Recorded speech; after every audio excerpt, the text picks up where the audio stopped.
Hello, everybody, and welcome to tonight's edition of Liberty Action Network TV. I'm your host, Doreen Finkel, and tonight we're going to be talking about immigration, employment, and Obamacare and how it all interrelates. And I'm going to introduce our panel. We have Dr. Zay from Montclair, Dr. Uribe, he's from the Uribe Society in Hudson County TV, and Dr. Murray Sabrin from Ramapo College, and Dave Corsi from American Fair Tax. Welcome.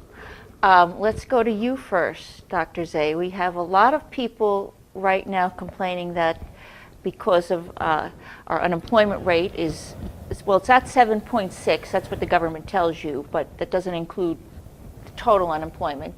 And yet we still take in immigrants who also look for jobs, and they take the jobs away from Americans. So well, I mean, that in fact, that's an issue that it's very unusual. I mean, this has not been really addressed. The way it's usually addressed, the question is, if we have such a high unemployment rate, and we all know that according to Gallup, the unemployment plus underemployment is close to 18% in the U.S., and this is based on rolling polls that they've done, telephone polls. So this is a chronic problem. So the question is, how can you bring 11 million new workers who are supposed to produce? The response very often is, well, they will do jobs that Americans don't want to do or refuse to do, and that's an interesting I mean, it brings up a few interesting issues. If we have so many millions of Americans who are unemployed, essentially when a politician would say that these immigrants will do a job that Americans don't want to do, it assumes that Americans will stay on benefits and will get disability, food stamps, etc., rather than working, which is, first of all, an insult to the American people. Secondly, we're not exactly sure all of these people are working anyway, and we're not exactly sure what they're doing or how many there are. So I think it's going to have a tremendous impact. And basically, when you see this current college generation going back to 2008, 2009, basically a lost generation of workers, a 50% underemployment rate. What do we say to them when we say we're bringing in millions of new workers to compete against them for many of these jobs? And I think it becomes a chronic problem. We can't even solve our own economic problems. We're compounding it at this point, it seems, with Right. massive immigration. Right, go ahead, Dr. Uribe. Well, Dr. Zay, again, hits out of the ballpark. I mean, not even looking at our own economic problems, again, sort of, puts the cart before the horse here in this sort of syndrome where, we're not even addressing that. And to compound the fact that immigration is an ongoing issue in this country, we are the melting pot. That's the talking point we've always heard since we were young. That the great thing about America, the great thing about the United States, it's a melting pot. You can come here and you can succeed if you work hard, and that still is the message for most immigrants. Again, being a first-generation American myself, my parents came here in the 60s from Cuba and Colombia respectively. They went about it the right way. They taught me a good work ethic, and let's listen, for the most part, many immigrants come here with that very strong work ethic and for that desire to succeed. The problem is that, and to Dr. Zay's point, is that there is that entitlement mentality that exists for many Americans here, where if there is no incentive to try to find work, then maybe falling back on government assistance is something they can do temporarily because there are no jobs. But again, that shouldn't be a cop-out for anyone, especially Americans, where if you go to school, if you make good life choices and you work hard, hopefully you will be able to find work. And if not, you have to continue it and be persistent about it. Trying to fall into that sort of social assistance circle is not healthy. It's not healthy for the economy, as we're seeing food stamp recipients go up exponentially in the last 5 years. We're seeing a record amount of people filing for disability, which again, I'm not to say that that's frivolous, because there are some that truly deserve it. And the same thing with public assistance, but at the same time, we're seeing a large amount of Americans, mostly 18 to 35, falling into this black hole that somehow they're not going to be able to recover from. And as the economy continues in this bad trend, again, as you mentioned before, underemployment and, again, unemployment altogether, it's a very high number. And, Congress doesn't seem to be really interested in working on that, whether it's on a bipartisan effort. When people say, well, government, the big talking point last election between Governor Romney and President Obama was, well, who has the better job? Who has the better plan for creating jobs? Well, the government doesn't create jobs. When it does create jobs, it increases the size of government.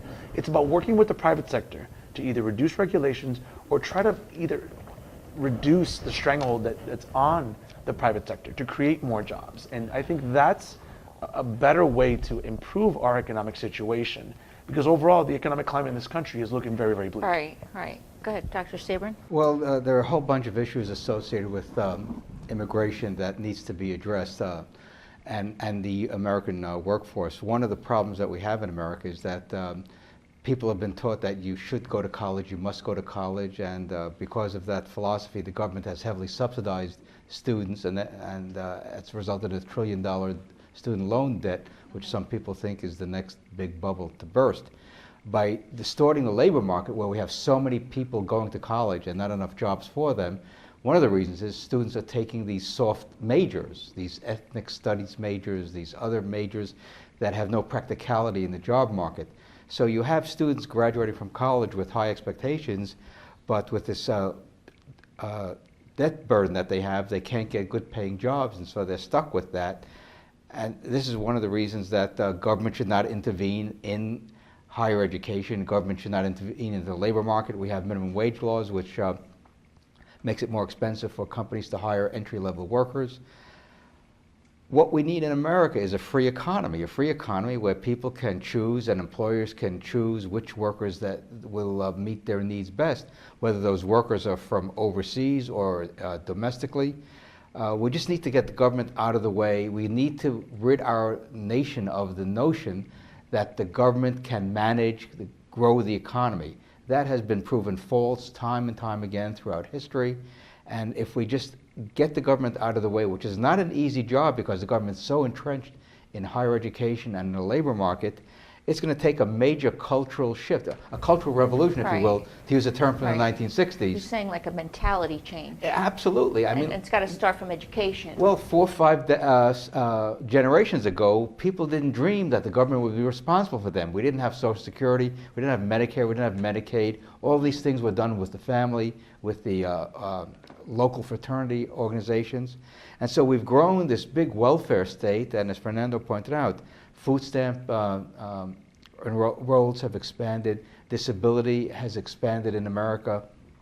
So people are now looking for ways to get income without working. Now, obviously, most people, I think, want to work. That's just a natural way of providing for your family. Right, but if you're used to an income that you get from the government every month, okay, wouldn't that kind of discourage you from finding a job? What's happened is that the government has now become the employer of last resort. Whether you're working or not, the government's providing you with income, all sorts of benefits. I think I saw recently a number that in order to get all the benefits that the government's providing you, you'd have to earn about $60,000 a year. For a lot of people, they can't command a $60,000 a year salary, so it's easier for them to get housing assistance, child care assistance, Medicaid assistance, all these programs that the government has. And before you know it, more and more people are getting government assistance. We think it's the country thinks it's a safety net that's important for the deserving poor. But the problem is, in all these government programs, they get abused. And when they get abused, you have this massive expenditure, and it attracts, in some instances, not all instances, in some instances, people who see that if they come to America and can't be successful, at least they can fall back on government assistance. Right. So I'm sure there are other points of view here, but I think the evidence suggests quite clearly that we need to downsize the welfare state dramatically. That's not easy to do. It's easy to talk about it, but we need a strategic plan, if you will, to do this over the next 5 to 10 years so we can have a robust economy so people who want to work can get jobs. Go ahead, Dave. One of the points that we need to think about, though, as Professor Sabrin just mentioned, is the fact that many of our young people are going for soft majors, which has led to a lack of the hard sciences, math, economics, finance. So we seem to have a big dearth where we're not getting students going for those. So that's one of the reasons that Bill Gates And the other high-tech companies keep claiming we need to go abroad to bring in some of the best and brightest of their nations and bring them to train them here because we are simply not producing enough. So that's an issue that we'll have to address. Right, and I want to bring up one point, and the liberals bring this up. What if you're an undocumented alien, or suppose your parents came here illegally and you were born here, which makes you a citizen? Okay, you mean you're here already now. It's really not your fault. Okay, so how do we handle a problem like that? Go ahead. Well, that is the extreme case, and we're kind of between a rock and a hard place, because on the one hand, we don't want to be overly cruel to people who, through no choice of their own, are here. On the other hand, you don't want to encourage people to have anchor babies, and and if you become too lenient, you're basically going to be encouraging people to come here, have the child born here. I think they should just get in line with everyone else, I feel, and this is why I think there's a fundamental unfairness about this immigration reform bill. I've worked with numerous MBA students, finance majors, really smart, brilliant people from Eastern Europe, from Turkey, wherever.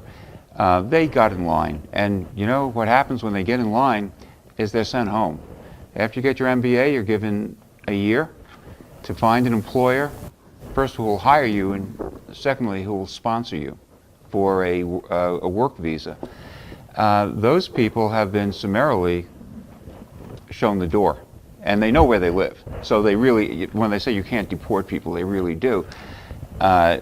Those people are probably scratching their head and saying, why do they have an immigration bill at this point when I was basically treated in a very different way and not permitted to remain in the United States? And a lot of these people are really skilled individuals. I mean, it was really a loss of human capital. So when you talk about the issue of the children of these illegal immigrants, we're really talking about a situation in which we have to decide on priorities.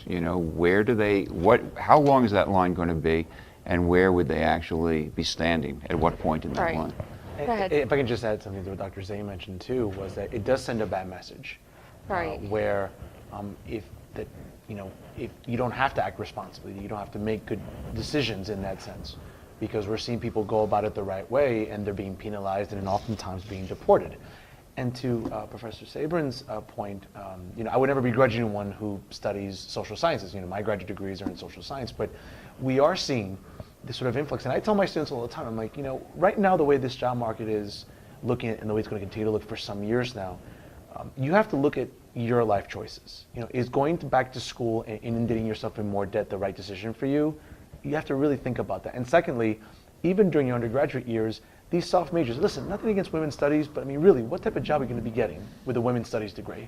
Or, or a Caribbean historical studies? Well, they'll just go on to become a professor who teaches women's studies. Exactly. But for the most part, when we're talking about in the private sector, and trying to be competitive with people who study finance or accounting or business, what type of competitive edge do you have when you're studying these sort of soft majors and thinking, and to some extent, I've run into many students who feel, well, if I've been busting my rear end for 4 years and have accrued this amount of debt, I'm hoping I should see a job at the end of the road. No, that's not true. That's a really bad message that I think academia has sent to our students for many years now. And I can say that, I've never contributed to that, but I also do tell my students that you have to be realistic. Pick majors that are going to make you competitive candidates in the job market. Pick majors that are going to make you the ideal candidate for a corporation or even for a nonprofit that's going to say, you know what, candidate A is a good candidate because they studied something that was, again, tangible and useful, especially for our organization or our company. Listen, again, a women's studies major, unless you're going to be going to grad school or teaching women's studies, there isn't anything you do with that major. So, either pick something else that's more viable that's going to get you a job. Right, and a lot of times the American workers also complain that the illegals or undocumented aliens work for less pay, and so it brings the wages down. And so, and you mentioned a point in your opening statement about the immigrants taking jobs away from Americans, especially in the agricultural area. How does Congress sort of work around that and try to help mediate the situation? Let's go to Dr. Sabrin first. Well, that's a biggie because clearly agriculture is an area that American workers typically do not go into because it's very hard, back-breaking work and it's for very low pay. So you tend to get people who are in the shadows, so to speak, in the labor market, who just want to get a job to survive in this country, and hopefully, from their perspective, their children will have a better opportunity than they have. I think that's the old American story, is that immigrants come here, they have very few skills, their kids go to school, and eventually become doctors, lawyers, teachers, engineers, CPAs, and what have you. I think that's the typical American pathway for numerous immigrant groups over the years. The answer is not with Congress. I mean, Congress creates more problems than it solves. It's not a problem solver. Right. Well said, well said. It's a problem, yeah, as Dave points out, though. I think there's a great quote from Peter Drucker, the famous management consultant and teacher, who said, don't confuse motion with progress. And just because they're debating bills in Congress, passing bills, doesn't mean we're getting any progress on a lot of these issues.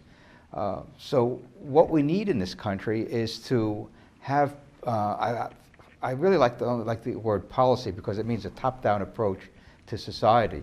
What we need is freedom. I mean, that's what the founders established in America through the Declaration of Independence and the Bill of Rights.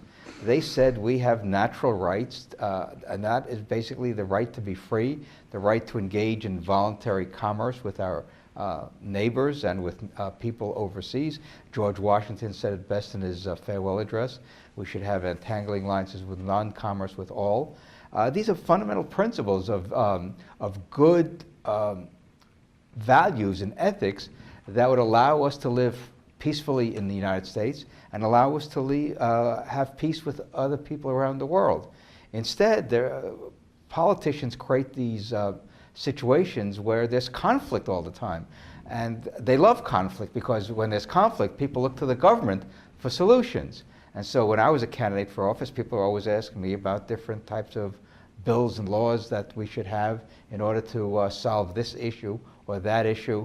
So when it comes to immigration and the labor market, as one of the panelists said, high-tech companies want good quality workers no matter where they are because they can add value to that enterprise and hopefully create something for the American people as well. And so that's what we need in this country is high value added workers. And if there are workers coming in who have low skills, there are plenty of jobs in hotels and restaurants and other places where they can start building a life in America. I mean, I'm an immigrant myself. I mean, Right. we came here after World War II, after my parents were the only ones who survived the war, and we never had any idea, at least growing up, that the government was going to take care of us. My father was a hard-working person. He was a blue-collar worker. Then he had his own taxi cab in New York City, and the ethic was go to school so you don't have to do this. Right. And so I didn't stop till I got my PhD because that was the goal that I eventually wanted to have is a college career. And so I think that's what the typical outlook is for young people, especially when they come to America, is not to be on welfare, but to make something of themselves. Right, and in some way, our high immigration rate has affected education and health care. And I'm going to talk about education for a minute. The Center for Immigration Studies, which is the CIS, says illegals are 1.3 million of the school-age population and about 2.4% of 5 to 17-year-olds. And taxpayers provide some $40 billion to educate illegals and their offspring. So how do we alleviate this? Now we have a huge tax burden placed upon the Americans here, to the cost to educate the illegals. So let's go to you, Dave, first. Okay, so basically what you're asking, what do we do about the situation with the Right. young people? And Right. Until we determine who is here, we're never going to come to a solution. And part of the problem, again, would be changing the tax code. Because under the current code, the families of people who are paying, especially a W-2 employee in America, they are getting royally zapped more than anybody else. Whereas if you change it to a consumption-based tax, when an illegal immigrant went into a store and purchased something, they would also be paying tax. So that would help alleviate the burden, because now you're spreading out the taxes over 300 million people as opposed to maybe 100 million people. So that would kind of even it out. Ultimately, it will not still solve the problem, because until you get control of your borders and determine what you're going to do with the folks who are here illegally, you'll never come to a solution. But until then, unless we change our tax code, the other folks, as you mentioned, are going to be unfairly burdened. Right. And so we could come to the conclusion that the government has no control over this, or they don't They have want absolutely it. no control. Well, one of the problems with education is that we have, again, a very strange way of paying for education. In New Jersey, it's the property tax, and we have a state income tax, which then gets redistributed by Trenton to areas of need. So again, we have a philosophy in this country that's revealed in our tax code, from each according to his ability to each according to his need, which is, of course, what Karl Marx said would be the basis of a communist society. Now, I'm not saying that people in Washington or Trenton are communists, but culturally, they've embraced a key component of a collectivist society. That's the point I want to make. But our education system teaches that. Well, but the point is, this is a service. Education is a service. I'm in the service business, being in education for many decades now, and at higher education, it's basically tuition driven. Now, we could do the same thing at the local level, where you wouldn't have to pay taxes for providing education, and again, we have socialism at the local level with education, because the government owns the schools. So here is another example of collectivism, of socialism, which is driving up the cost, which is making it possible for people who are coming here who are not in the shadows, who get the benefits of a government program, but are really not paying for it if they don't, if they own a house, they're paying property taxes, Right. But if they're working off the books, they're not paying any income taxes. So what I would like to see is what I've advocated for many decades now, is that we should have a society where you pay for what you consume, as opposed to the government taxing you and hoping that you get something out of it. And of course, paying for education discriminates against childless couples and singles who don't use the public schools because they don't have any children. So what we need to do is have a system where you pay for what you consume. That is the essence of a free society, a free economy, and that's what would give us a better use of our resources, as opposed to building these massive schools which cost tens of millions of dollars. Much of it has been wasted in New Jersey with the school construction fund over the last 15 years. And so we have to go back to some very fundamental principles and have this discussion, have this debate, so we can come to some sort of agreement as to what institutions we need that would give us much better outcomes than what we have today. Okay, do you want to weigh in? I mean, I agree with Murray completely. And just to add a caveat about education, I mean, being involved in academia for a few years now, obviously finishing graduate school a few years back, and seeing the way that education has just become so expensive. Not just, as he mentioned before, at the collegiate level, we're looking at the high school, the middle school, and the elementary school level. What we've seen in New Jersey, and the amount of schools being built. Listen, I'm from Hudson County. I can tell you the amount of brand new schools popping up all over Hudson County has been incredible. Yet though, on a state level, we're spending so much money per student. But almost 20,000 per student. Exactly. Yes, And yes. average. And we're seeing our scores have still not improved dramatically. Most of our students, Doreen, not just in New Jersey, but nationally, are lagging behind in math and in the sciences. And probably around the world, too. Well, I would say just here in the United States, our students lag globally in math and sciences. We're not exerting the right amount of resources in a proper way. Again, and it starts at the very low level, at the elementary school level. School districts are not taking money and using it wisely. They're not appropriating it correctly to make sure that the curriculum is conducive to learning. And until we address that, it's going to become worse and worse as you go up the Again, we have level. too much bureaucracy above the. Well, bureaucracy is a problem.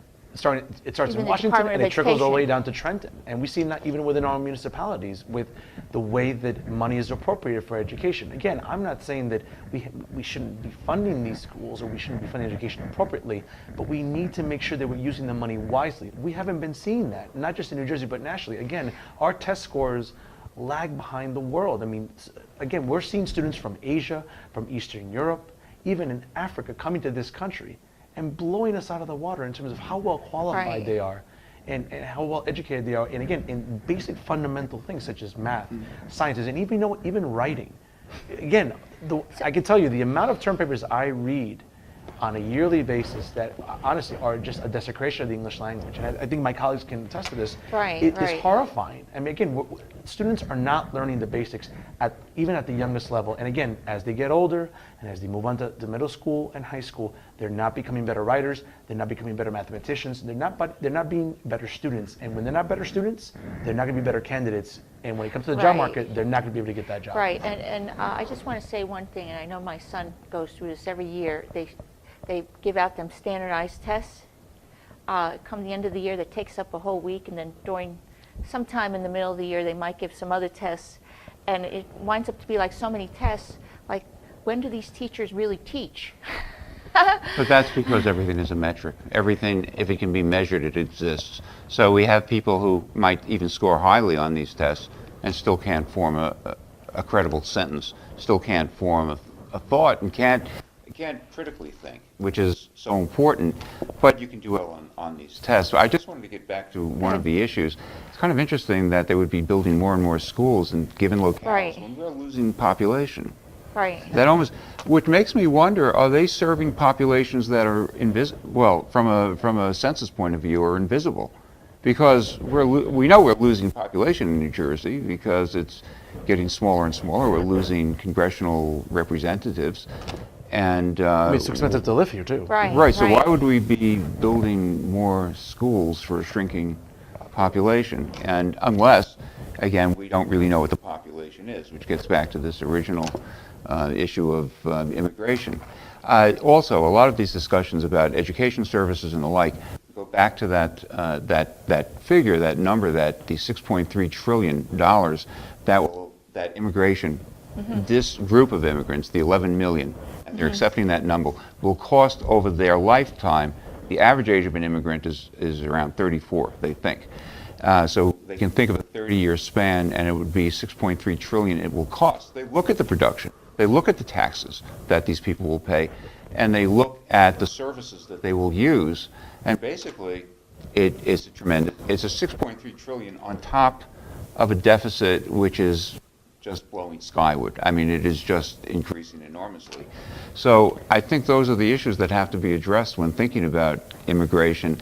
And someone we should be having a massive national debate on these numbers, because if you read a Wall Street Journal editorial, they will be defending immigration in their op-eds, in their regular editorials, Okay. with different numbers, and basically right. ignoring the kinds of numbers that are coming out of Heritage.